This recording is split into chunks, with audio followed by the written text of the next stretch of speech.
नमस्कार, मैं Ashutosh Rana crime petrol के इस नए अध्याय शातिर क्रिमिनल्स में आप सभी का हार्दिक स्वागत करता हूं। पितृसत्ता समाज में महिलाओं को सभ्यता और संस्कृति के नाम पर पुरुषों के द्वारा नियंत्रित किए जाने की व्यवस्था है और ये पितृसत्ता सिर्फ हमारे ही देश में नहीं है बल्कि पूरे विश्व के कई सारे देशों में मौजूद है।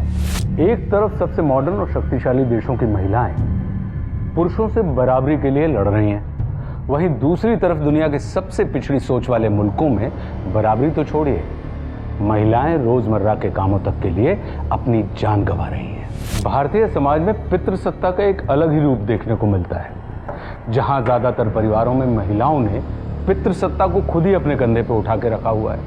फिर भी औरतें यहां अपने अधिकारों के लिए लड़ रही हैं और अगर ऐसे में कोई महिला खुद ही पितृसत्ता की पोषक बन जाए तब क्या होगा?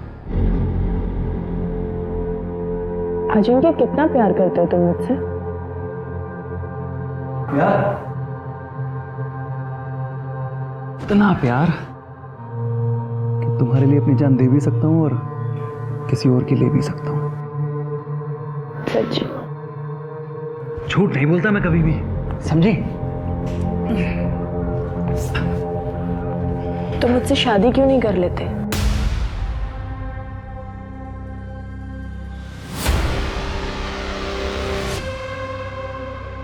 कहना और करना दोनों कितनी अलग अलग बातें होती है ना अजिंक्य। तुम मेरे साथ जीना सीख लो। जान लेना जान देना दूर की बात है।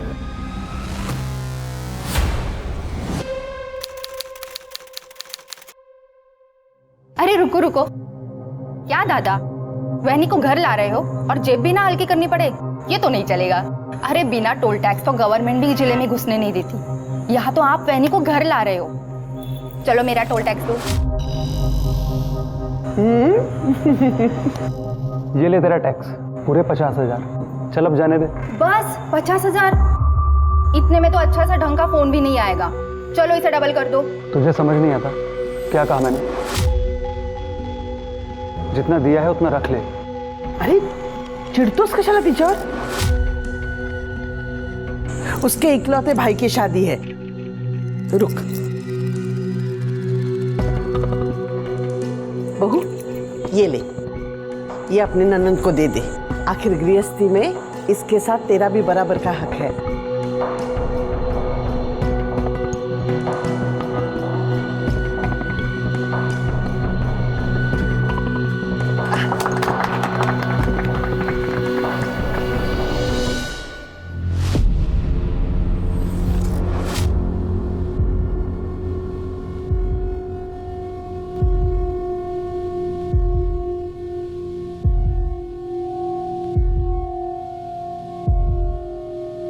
तुम्हें कोई प्रॉब्लम तो नहीं है ना?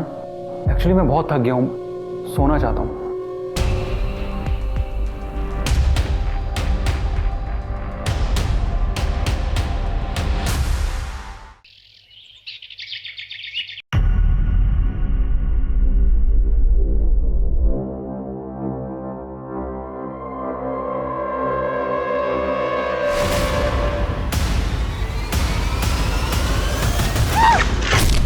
अरे मैडम, ठीक हो आप? मैडम, अरे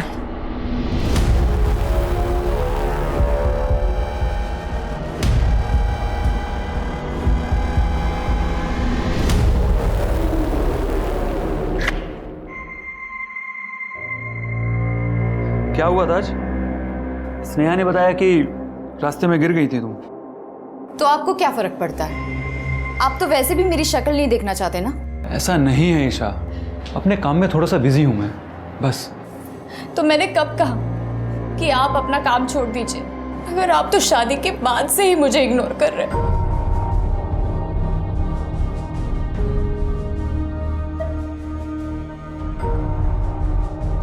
ईशा, थोड़ा सा टाइम दो मुझे, कुछ प्रॉब्लम्स है मेरी, एक बार उन्हें सॉर्ट आउट कर लूं। अजिंक्य, मुझ में कुछ कमी है क्या? पसंद नहीं हूं मैं आपको? ऐसा नहीं है।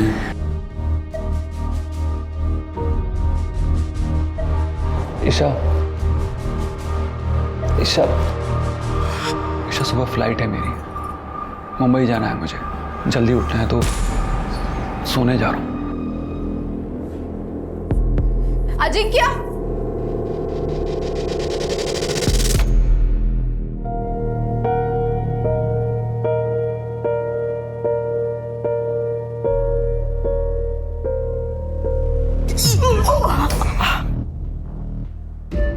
देख नहीं कर सकती? अब कर रही है तू? सकाळी का नाही केलंस? मैम वो सर के लिए नाश्ता बना रही थी तो देर हो गई। जा चहा घेऊन ये। काय झालं आई? सुबह सुबह शुरू हो गई? अभी तो पूरा दिन है लोगों को कोसने के लिए। चुप। अरे क्या बात है वहीनी?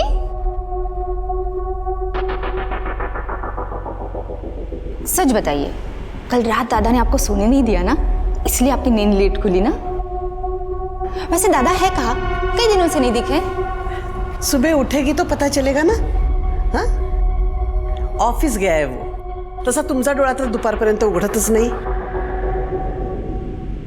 तो आई मुझे भी ऑफिस जाने देना, मैं तो दादा से जल्दी भी उठूंगी। हाँ, पर तुम्हारे खानदान में लड़कियां काम कहाँ करती है बाहर जाके? जो मेरा खानदान है ना, वही तुम्हारा खानदान है। अपने ससुराल जाके कर जो करना है। बिल्कुल सही कहा बहन जी आपने। बेटियों का असली घर तो उनके पति का घर ही होता है। अरे भाई साहब, इसकी क्या जरूरत थी? जरूरत थी, पहली बार जो बेटी के घर आ रहा हूं। वैसे हमारे दामाद जी कहाँ हैं? ऑफिस गया है वो। तुम्ही बसा ना, बस। हाँ, नमस्ते। हेलो, क्या ना बाबा बस। बड़ा कशी आहेस तो? सब कुछ ठीक तो है ना? कहीं प्रॉब्लम नहीं है ना? एकदम ठीक हूँ बाबा, वो रात को नींद पूरी नहीं हुई ना, इसीलिए।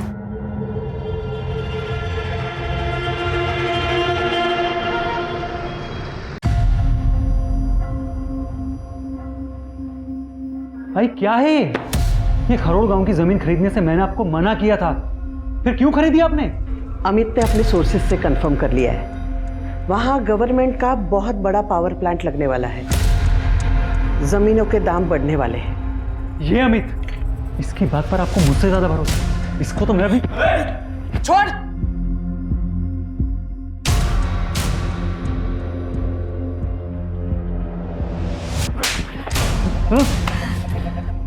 खुद का भला बुरा सोचने की अक्ल तो तुम में है नहीं, वो भी मुझे सोचना पड़ता है। मेरा जितना भला आपको करना था ना, आप कर चुके हो।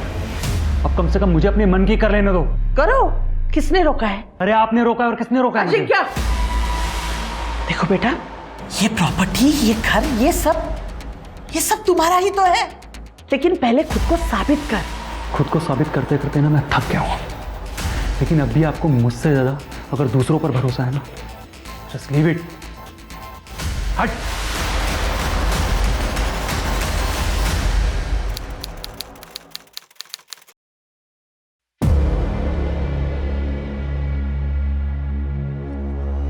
अच्छा एक बात बता, ये तेरा भाई है, अगर ये वापस ही नहीं आया तो तेरी तो मौज ही मौज, सारी प्रॉपर्टी तेरी। कुछ भी बोलते हो यार। आई मुझे ऑफिस तक जाने नहीं देती, प्रॉपर्टी क्या खाक देगी?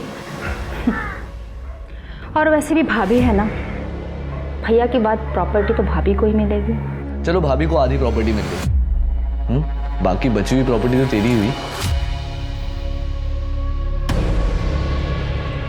1 रुपया नहीं मिलेगा मुझे आसानी से, कुछ तो करना पड़ेगा उसके लिए।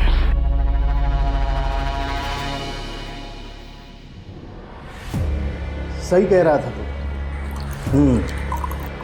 अगर लड़की का भाई वापस ही नहीं आया तो प्रॉपर्टी तो उसी की होगी। मामा मैं मजाक कर रहा था। लेकिन सच कह रहा था। लेकिन एक बात गलत बोली, प्रॉपर्टी अगर लेनी है तो पूरी ले, आधा हिस्सा भाभी को भी क्यों देना?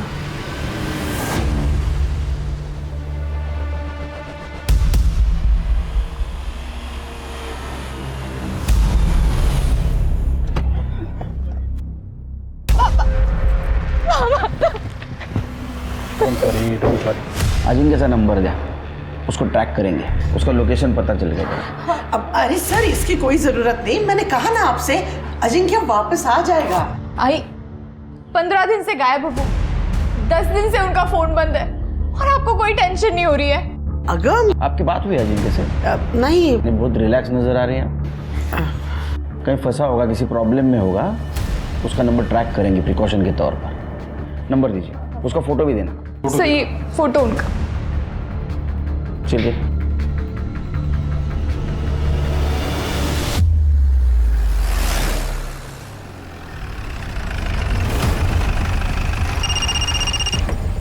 हेलो, हाँ सर।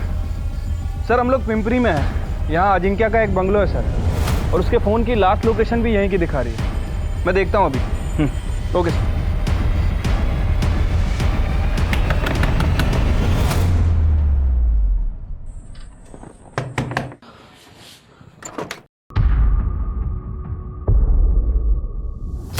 अजिंक्य को बुलाओ। साहब तो चले गए घर पे 1 घंटे पहले। चले गए? तुम कौन हो? मैं किशोर, काम करता हूँ यहाँ। जी सर। तुम कौन हो? सर मैं यहाँ का केयर टेकर हूँ। Care taker?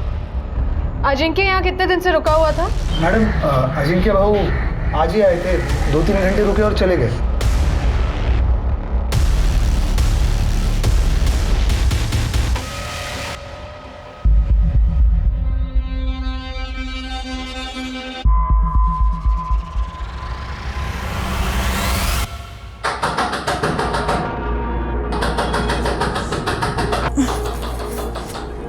अजिंक्य, कहाँ चले गए थे आप?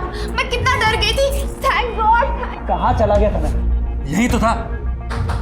अरे कौन है? क्यों दरवाजा ठोक रहे हो? आ तो रहा हूं। क्या हुआ? दादा बाहर पुलिस आ गया। सर मैंने आपको पहले ही कहा था, मेरा बेटा घूमने गए, गायब नहीं हुआ। ये तो मेरी बहू फालतू में घबरा गई।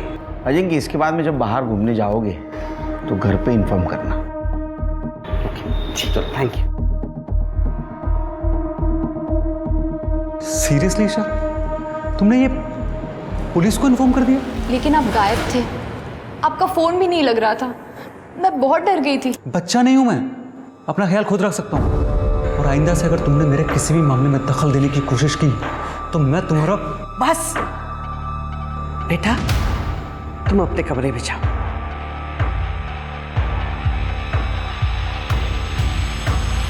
इसके ऊपर गुस्सा निकालने से अच्छा है तुम इसे खुश रखने की कोशिश करो।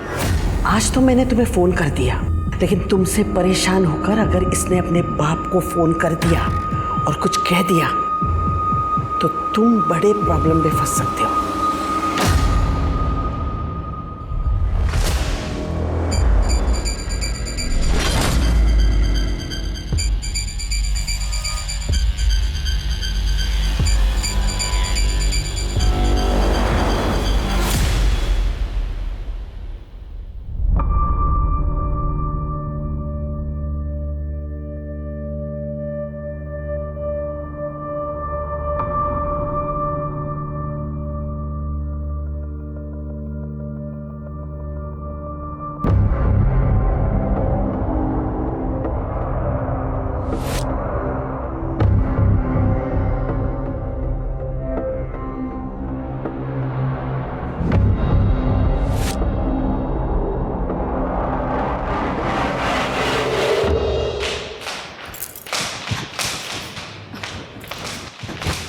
आई, क्या हुआ बेटा, इतनी परेशान क्यों है?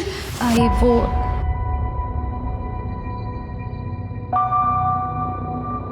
अरे छुपा इसे, कोई देख लेगा। आई मैं बहुत गहरी नींद में थी। अजिंक्य आए थे क्या? ऐसी कैसी नींद है तुम्हारी कि पता ही नहीं चला? अगर अजिंक्य नहीं आता तो ये कौन करता? वेड़ी कुटली।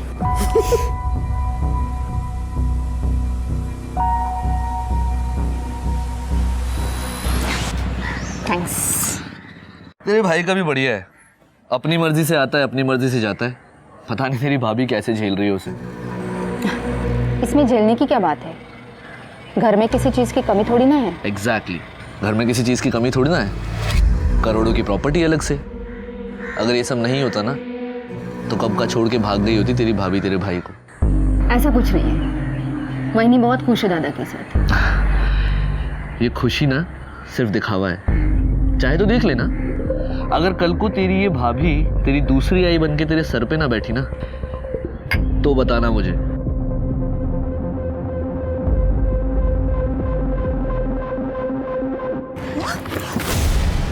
प्लीज मेरी बेटी को बचा लो, सिर्फ तुम ही मेरी बेटी को बचा सकती हो। कौन है आप और कौन है आपकी बेटी? हाँ, मुझे सब पता है कि तुझे पता है कि तेरा पति मेरे बेटी के साथ क्या कर रहा है। हाँ, चुप। तुम उस राक्षस का साथ दे रही हो। तुम सब लोग एक जैसे ही हो। अरे मैडम छोड़िए, हटिए आप। पागल हो गई है क्या? पहले ये तो बता मामला क्या है, कौन है तेरी बेटी? हटिए पीछे हटिए। आइए मैडम आइए, आप आइए। बैठिए हटिए यहाँ से।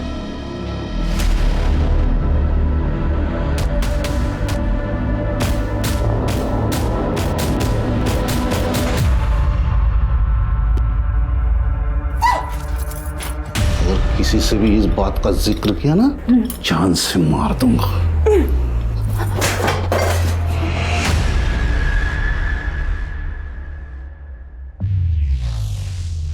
कौन है तुम?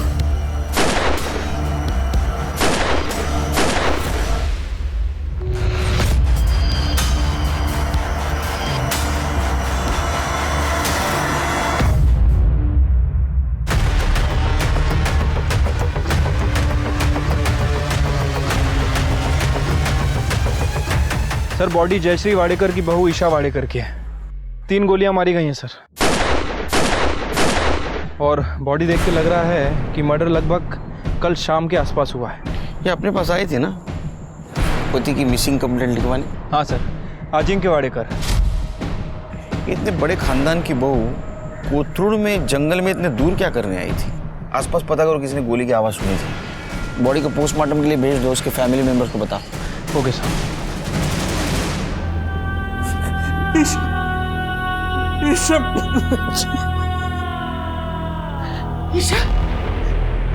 ईशा बाला, बहू रानी क्या हुआ? क्या करने आई हो? पहले तो मेरी बच्ची को मार दिया, अब झूठे आंसू बहाते हो। भाई साहब क्या बात तेरी तो मैं। सर, ईशा पिछले 5 दिन से मेरे घर पर ही थी, क्योंकि अजिंक्य फिर से कहीं चला गया है 10 दिन पहले। फिर से? सर मैंने आपको पहले ही बताया था कि अजिंक्य ट्रैवल का शौकीन है, और इस बार तो वो बता के भी गया है, और ईशा इस बारे में जानती थी। ईशा कोथरूड क्यों गई थी? सर, उसे किसी का फोन आया था कि अजिंक्य घर वापस आ गया करके। वो मगरपट्टा जाने के लिए निकली थी, लेकिन कोथरूड क्यों गई मुझे कुछ नहीं पता सर। अजिंक्य घर आया ही नहीं था तो ईशा को फोन करके क्यों कहेगा? सर, मैंने बहुत बड़ी गलती की है। ईशा की शादी अजिंक्य के साथ करके अजिंक्य के घर वालों ने मारा है ईशा को। ईशा ने कभी कंप्लेंट की थी ससुराल वालों के खिलाफ? सर, उसकी जरूरत ही नहीं थी। उसके चेहरे पे ही लिखा था कि वो अजिंक्य के साथ शादी करके खुश नहीं है। सर कोई कुछ भी कहे, मैं तो सामने देखती थी ना, ईशा कितनी खुश थी मेरे बेटे के साथ। जयश्री जी, लास्ट टाइम जब अजिंक्य गायब हुआ था तो उसकी मिसिंग कंप्लेंट ईशा ने की थी, और इस बार जब वो गायब हुआ है तो ईशा का मर्डर हो गया। कहीं अजिंक्य के गायब होने में और ईशा के मर्डर में कोई कनेक्शन तो नहीं है? सर, ईशा को .09 बोर की पिस्टल से 3 फायर किए गए थे, और तीनों के तीनों फायर पॉइंट ब्लैंक की रेंज से किए हैं। एक गोली से भी मर सकती थी वो, 3 गोलियां मारने की क्या जरूरत थी? सर, हो सकता है खुन्नस, या ये भी हो सकता है कि कातिल रिस्क ना लेना चाहता हो कि ईशा किसी भी हाल में जिंदा बचे। अच्छा, ईशा की सीडिया रिपोर्ट में क्या मिला? कुछ खास नहीं सर, लेकिन हो सकता है कि ईशा को किसी ने इंटरनेट कॉल करके अजिंक्य के वापस आने के बारे में बताया हो, और जब वो अपने फादर के घर से मगरपट्टा के लिए निकली तो हो सकता है कि कातिल पहले से ही उसका वहां पे इंतजार कर रहा हो। ये जिसने भी किया है शिरके पूरे प्लानिंग के साथ किया है। जिसने भी ईशा को मारा है उसको ईशा के मरने से बहुत फायदा हुआ होगा। एक काम करो, दोनों फैमिलीज और रिलेटिव्स को चेक करो और देखो ईशा पे किसको खुन्नस थी, और ये भी चेक करो .09 बोर का पिस्टल किसके पास है। सर, ईशा की पोस्टमार्टम रिपोर्ट आ गई। ईशा की मौत दिन में 12 से 2 बजे के बीच में ही हुई थी। मौत का कारण गोलियां लगना ही है। ईशा की बॉडी पे कोई भी रेप या सेक्सुअल असॉल्ट के साइंस नहीं है। लेकिन सर सबसे इंपॉर्टेंट बात जो पोस्टमार्टम रिपोर्ट में सामने आई है वो ये है कि ईशा 2 महीने प्रेग्नेंट थी। इसका मतलब उन दरिंदों ने ईशा के साथ साथ उसके बच्चों को भी मार दिया? नहीं सर, ईशा ने अपने प्रेगनेंसी के बारे में मुझे कुछ नहीं बताया। वो क्यों छुपा रही थी? आप कुछ जानती हैं इस बारे में? नहीं, वहीनी ने मुझे कुछ नहीं बताया था। सर हमने खबरियों को कॉन्ट्रैक्ट किलर्स के पीछे छोड़ दिया है। उन्हें कुछ भी पता चलेगा तो वो हमें इन्फॉर्म करेंगे। और सर जहाँ तक बात है ईशा की फैमिली की, तो ईशा की फैमिली में किसी के पास भी .09 बोर की पिस्टल नहीं है। सर मुझे तो शुरू से ही दाल में कुछ काला लग रहा था। श्री की दाल में काला नहीं, पूरी दाल काली है। एक काम करो श्री, ये ईशा का थरोली इन्वेस्टिगेशन करो। हो सकता है उसकी प्रेगनेंसी उसके मौत का कारण हो। और तुम उसका घर और ससुराल में जितने भी नौकर हैं उनसे बात करो, देखो कुछ बोलते हैं क्या। और वो पीएम डॉक्टर, उससे बोलना ईशा का और उसके होने वाले बच्चे का विसारा प्रिजर्व करके रखे। बहुत कॉम्प्लिकेटेड केस है, ये विसारा जरूर काम आएगा। ठीक है सर।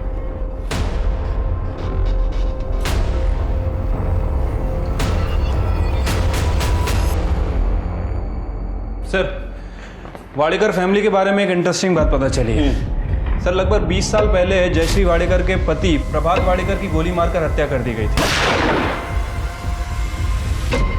और सर हत्या के बाद जयश्री ने गांव की पूरी जमीन बेच के पुणे शहर में जमीन खरीदी। और आज जयश्री का जो बिजनेस एम्पायर है वो पुणे की जमीन के बढ़ते रेट की वजह से है।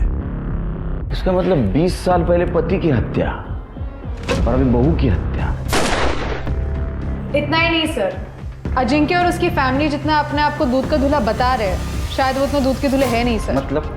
सर करीब 3 महीने पहले जवार थाने में एक लड़की सुनिधि तांबे को किडनैप करने की एनसी फाइल की गई थी अजिंक्य के अगेंस्ट। पुलिस इस केस को इन्वेस्टिगेट करना शुरू भी करे उसके पहले ही एनसी वापस ले ली गई। किसने एनसी की? सुनिधि तांबे की माँ रजनी ने। वो अजिंक्य हमारे पास जमीन खरीदने आया था, पर जमीन खरीदते खरीदते उसने मेरी बच्ची को अपने प्यार के जाल में फंसा लिया सर। तो मुझसे शादी क्यों नहीं कर लेते? और जब उसका मन भर गया तो किसी और से शादी कर ली उस अजिंक्य ने। मेरी बेटी को वहीं पे छोड़ देता तो चल जाता, पर नहीं, पैसे और अपनी ताकत के दम पर वो मेरी बेटी को उठा के लेके गया। अजिंक्य छोड़ो मेरी बेटी, पीछे हट। ध्यान से सुन, सुनिधि सिर्फ मेरी है। लेकिन आपने तो एनसी फाइल की थी ना। अगर आप उस कंप्लेन को वापस नहीं लेती तो पुलिस उस केस को इन्वेस्टिगेट करती। वो अजिंक्य मुझे और मेरी बेटी को मारने की धमकियां दे रहा था।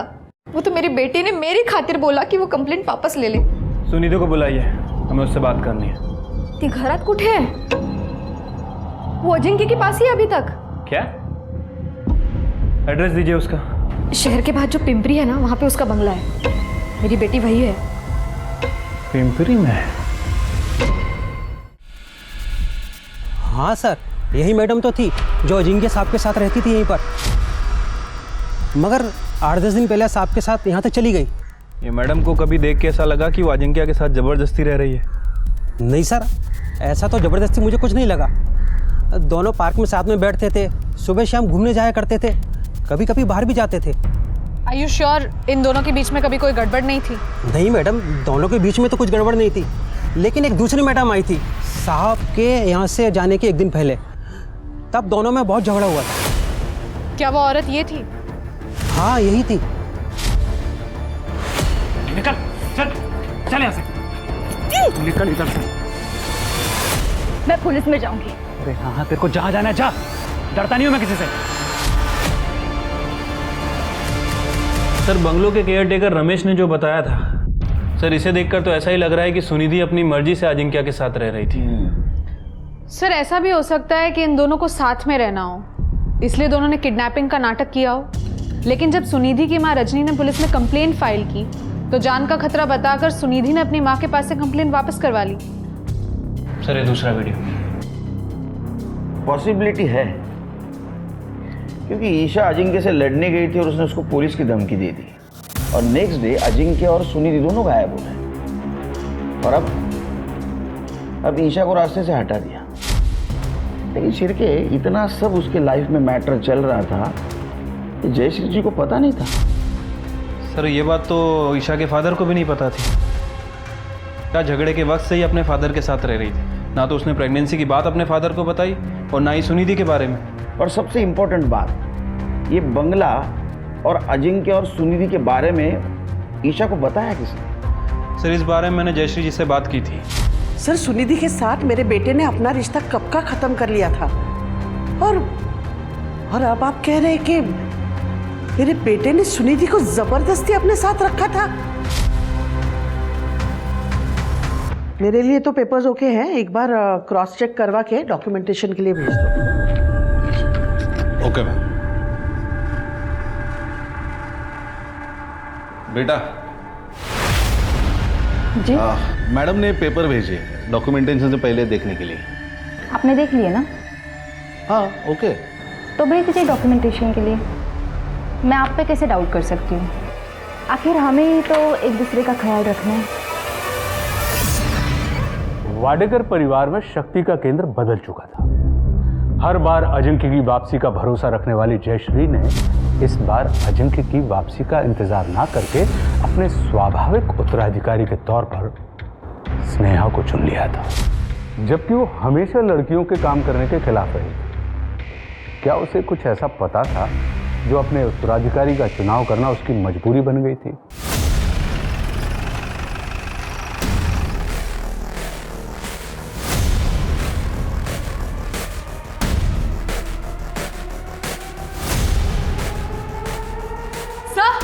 ये देखिए,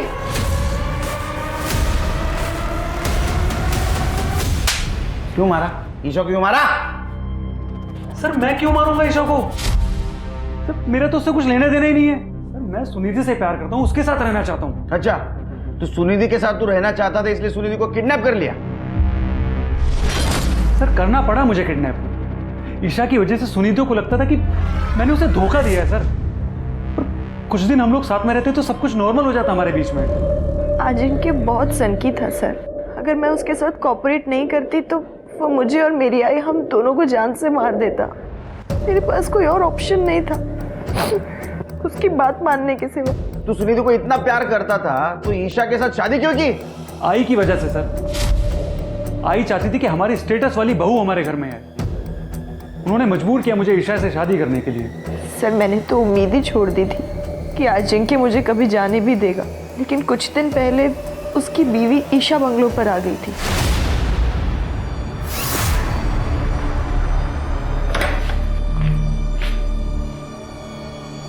प्लीज मुझे बचा लो, प्लीज।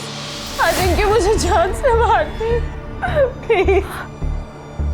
अजिंक्य मुझे मार डालेगा, प्लीज प्लीज जल्दी बोलो। क्या कर रही है? चल बाहर निकल यहाँ से। बहुत चल। प्लीज मुझे क्या कर रही है? अपने काम से काम रखा कर। मैं तेरे किसी मामले में नहीं पड़ता हूँ, तू भी मेरे मामले में मत पड़। अब ये सिर्फ तुम्हारा मामला नहीं है अजिंक्य, मेरा भी है। बीवी हूँ मैं तुम्हारी, तुम्हारे होने वाले बच्चे की माँ। दिमाग खराब है क्या तेरा? हाथ नहीं लगा मैंने तुझे आज तक, हाँ? और तू ये किसी और का बच्चा मेरे सर पे डाल रही है। निकल इधर से बाहर, बाहर चल यहाँ से, निकल, चल यहाँ से। मैं पुलिस में जाऊंगी और इस लड़की के बारे में सब कुछ बता दूंगी। अरे हाँ तेरे को जहाँ जाना है जा, समझी? डरता नहीं हूँ मैं किसी से। तो क्या ईशा का बच्चा तेरा नहीं था? सर हमारे बीच में कभी कुछ हुआ ही नहीं है। तो झूठ मत बोला, ये सब सच बोलेगा। सर आपको जो टेस्ट करवाना है करवा लीजिए, जब मैंने कुछ किया ही नहीं तो डरना किस बात का है? अच्छा एक बात बता, ईशा को कैसे पता चला वो तेरे बंगले और सुनिधि के बारे में? सर मैं खुद नहीं जानता, मुझे नहीं पता है।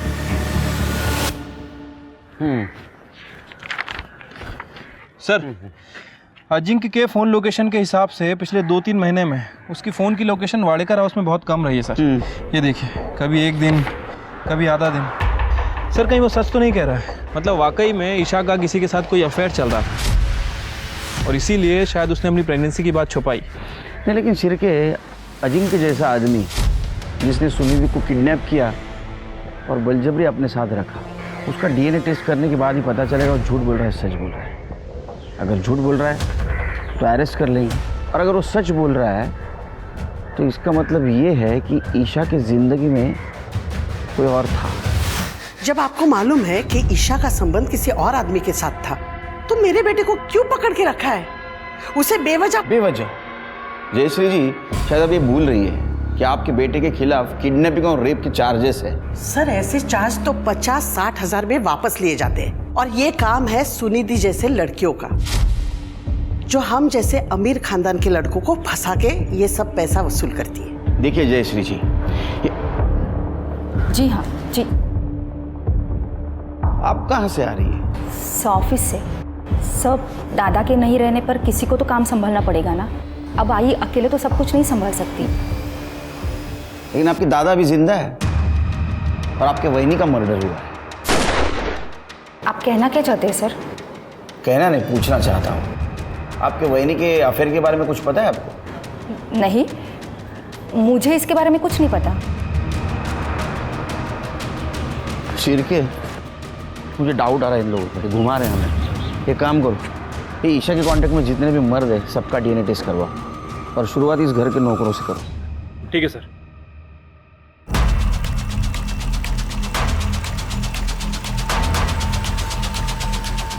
डर क्यों रहा है? नहीं सर। कुछ किया? नहीं सर, मैंने कुछ नहीं किया। अब कौन बचा? सर नीलेश, जयश्री जी का खास। सर, सारा सामान डीएनए के लिए भेज दो और बोलना रिपोर्ट जल्द से जल्दी दो। ठीक है सर। सर डीएनए की जरूरत नहीं है। ईशा वाहिनी के होने वाले बच्चे का बाप मैं ही हूँ सर। इंस्पेक्टर साहब, अरेस्ट करना इसे। अपनी पोल खुलने की वजह से इसी ने मेरी बहू को मारा और इसकी सजा मेरा बेटा भुगत रहा है। ये क्या बात कर रही है मैडम आप? आपके कहने पर ही तो वहिनी के साथ सो रहा था मैं, ताकि वहिनी को ये लगे कि उसके साथ अजिंक्य सो रहा है। क्यों? शर्म नहीं आती? क्यों झूठ बोल रहा है? क्यों झूठ बोल रहा है? ये झूठ बोल रहा है इंस्पेक्टर साहब, ये झूठ बोल रहा है। सर मैं सही कह रहा हूँ। मैडम के कहने पर ही मैं अफीम लेके आता था, जिसे मैडम वहिनी के दूध में डालकर उसको बेहोश करती थी।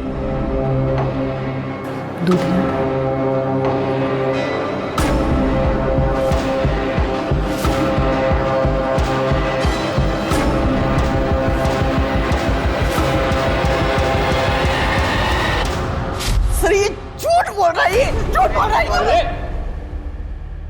अरे घेऊन चला, क्या सच क्या झूठ हम पता करेंगे।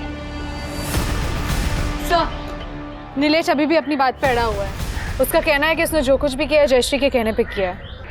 लॉजिकली सोचो शिरके, एक बड़ा घर है, उस घर में एक नौकर है और उसने उस घर के बहू के साथ संबंध बनाए हुए हैं और घर में किसी को मालूम नहीं। सर पॉसिबल तो नहीं है, लेकिन हमारे पास जयश्री के खिलाफ कुछ है भी नहीं, सिर्फ वो एक नीलेश का स्टेटमेंट है। नहीं, सबूत तो नहीं है, लेकिन वाडेकर हाउस में एक आदमी है जिसके चेहरे पे लिखा है वो कुछ जानता है।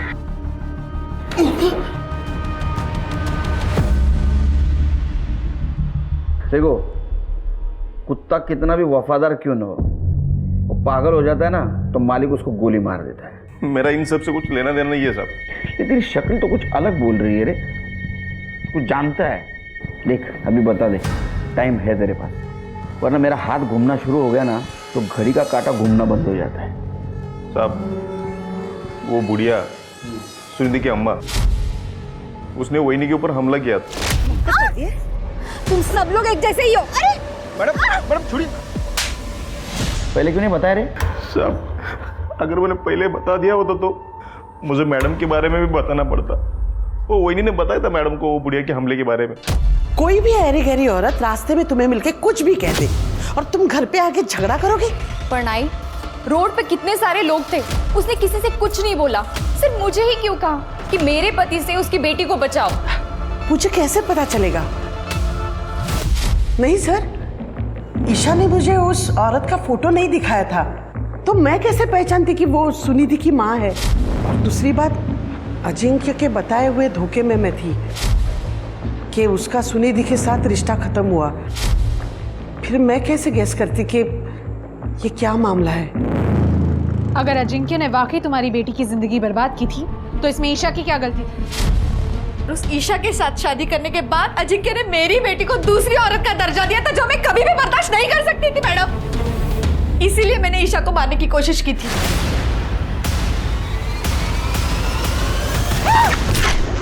अरे मैडम ठीक हो आप? लेकिन वो बच गई। इसलिए तुमने दोबारा ट्राई किया। तुम सब लोग एक जैसे ही हो। अरे मैडम छोड़िए। लेकिन तीसरी बार ईशा बच नहीं पाई। वाकई तुमने उसे मार दिया। नहीं नहीं, मेरी आई ने ईशा को नहीं मारा है। मेरी आई किसी को भी नहीं मार सकती है। मैंने सुना था ईशा को 3 गोलियां लगी थी ना। एक बार हमारी हालत तो देखिए। मैं अपने बच्चे का इलाज नहीं कर पा रही थी हॉस्पिटल में, इसलिए उसको घर पे लेके आई। जो धक्का वक्का करना था वो मैंने किया, पर ईशा पे गोलियां चलाने के लिए पैसे मेरे पास नहीं थे। मैडम लेके जा रहे हो? मैडम छोड़ो मैडम, मैंने कुछ नहीं किया। मेरी आई ने कुछ नहीं किया। सर ये जयश्री कभी नहीं चाहती थी कि स्नेहा बिजनेस में दखल अंदाजी दे, लेकिन अभी स्नेहा बिजनेस में दखल अंदाजी देने लगी है।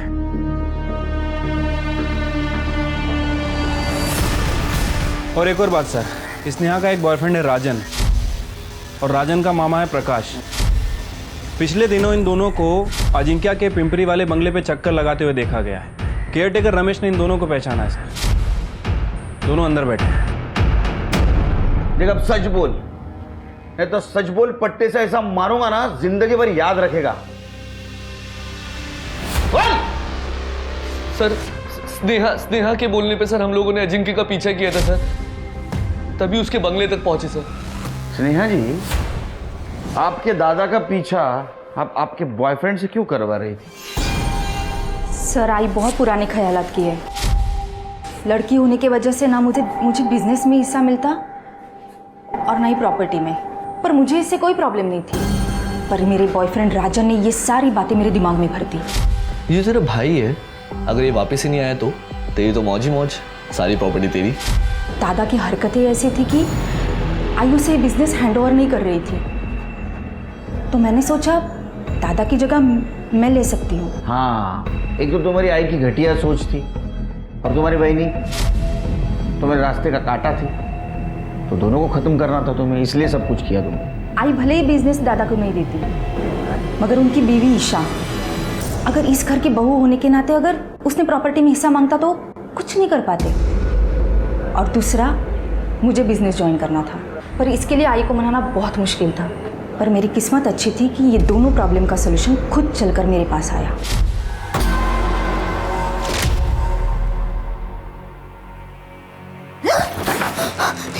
ये क्या कर रहे हैं आप? डर क्यों रही है? हाँ, नहीं मुझे पता है तेरा पति अजिंक्य तुझे खुश नहीं रख पाता। तो बोले तो वो कमी मैं पूरी कर दूं? हिम्मत कैसी हुई आपकी ये सब सोचने की? मैं भी आई को सब बोल दूंगी, सब बता दूंगी। अगर किसी से भी इस बात का जिक्र किया ना, जान से मार दूंगा। वैसे भी तो किसी से भी ये बात कहेगी ना, तेरी बात कोई नहीं मानेगा। लेकिन अगर मैं आई को बताऊंगी ना, तो वो जरूर मानेगी।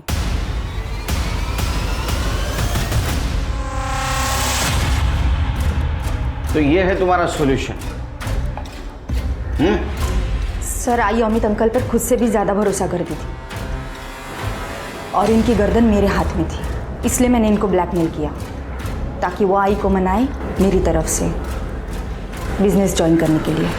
तूने ईशा को इसलिए मरवाया ताकि तेरे करतूतों के बारे में जयश्री को पता ना चले, और तूने इसको इसलिए हेल्प की ताकि सारी प्रॉपर्टी तेरे नाम पे हो जाए। नहीं सर, मैं ब्लैकमेल कर सकती हूँ लेकिन किसी का खून नहीं। मैंने वही को रास्ते से हटाने के लिए उनके साथ माइंड गेम खेला था। इतनी अच्छी जिंदगी है आपकी, क्यों बर्बाद कर रही हो उसे? छोड़ दो ना दादा को। वीडियो है इसका, तू शादी हो चुकी है मेरी, जिसकी कोई वैल्यू ही नहीं है उनको। मैंने वहीनी को दादा और सुनिधि के बारे में सब कुछ बताया था, पर उन्होंने मुझसे सबूत मांगे अपनी बात साबित करने के लिए। इसलिए मैंने राजन से कहकर दादा का पीछा करवाया और सुनिधि का एड्रेस निकाला और भाभी को दे दिया। वहीनी ने अपनी आंखों से सारी सच्चाई देखी थी, मगर किसी से कुछ नहीं कहा, और अगर मैं किसी से कुछ कहती तो दादा ही मुझे जान से मार देते, इसलिए मैं भी चुप बैठी। स्नेहा भी यही बात रिपीट कर रही थी, और मुझे भी ये बात परेशान कर रही थी। अगर उस दिन ईशा ने अजिंक्य और सुनिधि का झगड़ा देखा तो उसने किसी को बताया क्यों नहीं? झगड़ा कितनी तारीख को हुआ था? सर 5 तारीख को। तुरंत 5 तारीख का ईशा का मोबाइल लोकेशन और कॉल डिटेल्स निकालो, और देखो वो कहाँ गई थी, किससे बात की, किससे मिली, सब डिटेल्स निकालो। सर। अरे नीलेश और अजिंक्य, उनकी डीएनए रिपोर्ट का क्या हुआ? So we on it. Good. Sir Prabhat Wadekar याद है? हाँ, जयश्री का पति। सर ये उसी की केस फाइल है।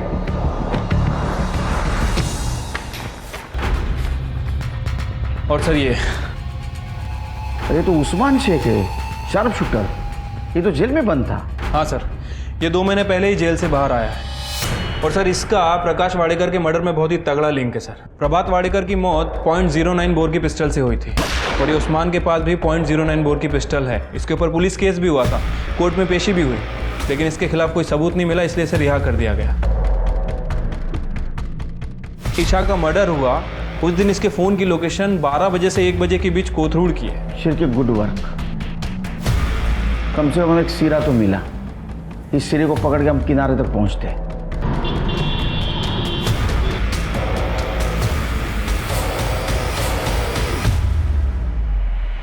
जयश्री जी, आपने झूठ बोला हमसे। नंबर 1, नीलेश आपके लिए काम नहीं करता। और नंबर 2, ईशा के प्रेगनेंसी के बारे में आपको पता नहीं था।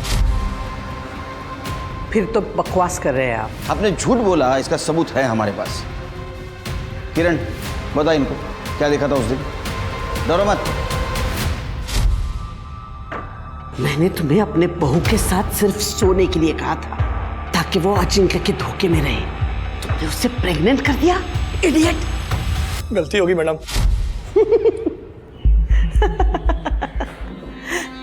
इस किरण के कहने पे आप मुझे अरेस्ट करोगे, जयश्री वाडेकर को? पिछले 15-20 साल से ये यही पड़ी है। इसके मुंह पे अगर मैं 5-50 हजार रुपया मार दूं ना तो पलट जाएगी ये। फिर क्या करोगे आप? फिर हम आपके पति प्रभात वाडेकर का केस ओपन करेंगे, जिसको 20 साल पहले आपने सुपारी देकर मरवाया था उस्मान शेख के हाथों से, और अब ईशा को मरवाया है उसी के हाथों से। इतना काफी है ना? क्लाइमैक्स पुलिस स्टेशन में। ये रहा उस्मान, पहचाना ना इसको? और ये रही उस्मान की गन, जिससे तूने ईशा और प्रभात वाडेकर को मरवाया था। और ये रही कैश, जो तूने उस्मान को सुपारी के तौर पे दी थी। इसका कन्फेशन और स्टेटमेंट भी हमारे पास। अरे मेन प्रूफ तो बताना भूल ही गया। आप दोनों का मोबाइल, जिसमें उस्मान ने फोटो भेजी थी ईशा की मर्डर के बाद कंफर्मेशन के तौर पे। तुम दोनों तो डिलीट कर दी थी, लेकिन हमारी फॉरेंसिक टीम बहुत होशियार है, उन्होंने रिकवर कर ली। अब बताओ, चुप रहने से कोई फायदा नहीं। सच क्या है बताओ। नीलेश के जरिए ईशा को बेवकूफ बनाने का मेरा प्लान एकदम परफेक्ट था, लेकिन उस गधे ने ईशा को प्रेग्नेंट कर दिया। और जब मेरे बेटे अजिंक्य ने ईशा को सच्चाई बताई तो ईशा सीधा मेरे पास आई। बेटा, अजिंक्य अभी गुस्से में है, इसलिए ऐसे बोल दिया होगा। मैं बात करती हूँ उससे, सब ठीक हो जाएगा। बात कीजिए आप अपने बेटे से। अगर अजिंक्य ने इस बच्चे को नहीं अपनाया तो आई, मैं पुलिस में जाऊंगी। अगर ईशा पुलिस के पास चली जाती तो मेरा बेटा अजिंक्य किडनैपिंग के केस में फंस जाता। और अगर मैं अजिंक्य को मना भी लेती ईशा के साथ रहने के लिए, तो भी जयश्री वाडेकर का वारिस एक नौकर का बच्चा कैसे हो सकता था? तुम्हारे पास तो इतना पैसा है, दूसरा कोई रास्ता ढूंढती, मरवाने की क्या जरूरत थी?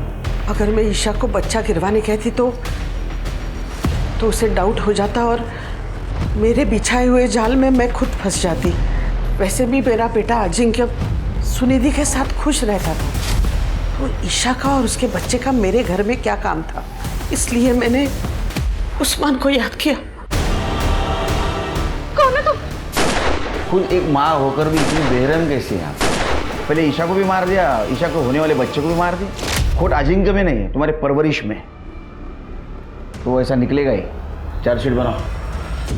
औरत को मर्द से कम समझना, पुरुष है तो उसकी हर गलती को छुपाना और औरत को बार बार उसकी सही हद याद दिलाना, ये पितृसत्ता है जो जयश्री में कूट कूट कर भरी हुई थी। अजिंक्य उसके घर का चिराग था, जबकि स्नेहा पराये घर की अमानत। परिवार के नाम और प्रतिष्ठा के लिए जयश्री ने अजिंक्य को ईशा से शादी करने के लिए मजबूर जरूर किया, मगर अजिंक्य खुश रहे इसलिए उसने उसे घर से बाहर कुछ भी करने की खुली छूट दे दी थी। अपने बेटे के गलत कामों की पोल ना खुले, इसलिए जयश्री ने ईशा के साथ नीलेश के जरिए जो किया था वो बहुत ही गंदा था। और आखिर में जब ईशा जयश्री के पापों के जीते जागते सबूत को जन्म देने वाली थी तो जयश्री ने उसे रास्ते से ही हटा दिया। बराबरी का समाज भारत में आज भी बहुत दूर का सपना है, लेकिन ये दूरी हमें धीरे धीरे ही सही तय तो करनी ही होगी, तभी हम दुनिया के सामने एक प्रगतिशील और उन्नत समाज होने का दावा कर सकेंगे। अब मैं आशुतोष राणा आपसे विदा लेता हूं। हम फिर मिलेंगे एक ऐसी ही कहानी के साथ जो आपको रखेगी सतर्क और जिंदगी को सुरक्षित। तब तक अपना और अपने परिवार का ख्याल रखिए और देखते रहिए क्राइम पेट्रोल सतर्क। जय हिंद।